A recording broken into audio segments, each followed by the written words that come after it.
আমি এই কোর্ট মানি না, এই কোর্টের আমি বিচার মানি না। আন্তর্জাতিক অপরাধ ট্রাইব্যুনাল নিয়ে বিরূপ মন্তব্য করায় আদালত অবমাননার অভিযোগের মুখে নিঃশর্ত ক্ষমা চেয়েছেন বিএনপির চেয়ারপারসনের উপদেষ্টা পরিষদের সাবেক সদস্য ও সুপ্রিম কোর্টের জ্যেষ্ঠ আইনজীবী অ্যাডভোকেট মোহাম্মদ ফজলুর রহমান।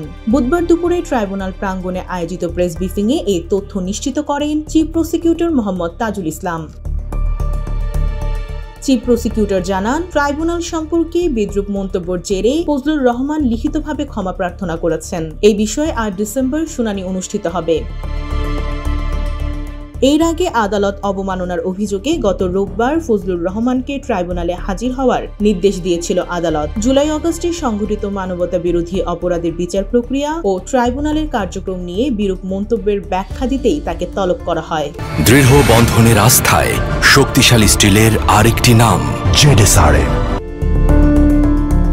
শুনানিকালে ট্রাইব্যুনাল মন্তব্য করে, ফজলুর রহমানের বক্তব্যে শুধু আদালত অবমাননা নয়, রায় মানি না, এটা রাষ্ট্রদ্রোহিতার পর্যায়ে পড়ে।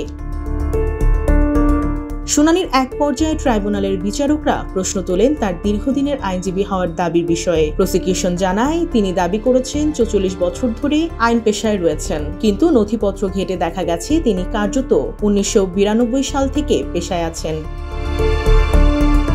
এদিকে ২৩ নভেম্বর বেসরকারি টেলিভিশনের একটি টকশোতে অংশ নিয়ে ট্রাইব্যুনালের বিচার প্রক্রিয়া নিয়ে প্রশ্ন তোলেন ফজলুর রহমান। এক পর্যায়ে তিনি বলেন, আমি এ বিচার মানি না। প্রসিকিউশনের দাবি, এই বক্তব্য সরাসরি আদালত অবমাননার শামিল।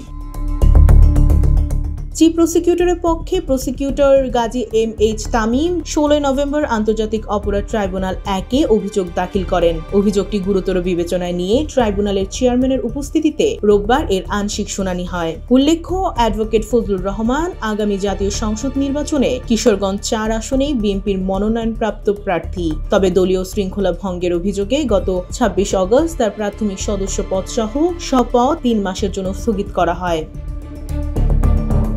ডেস্ক রিপোর্ট, জয় দিন।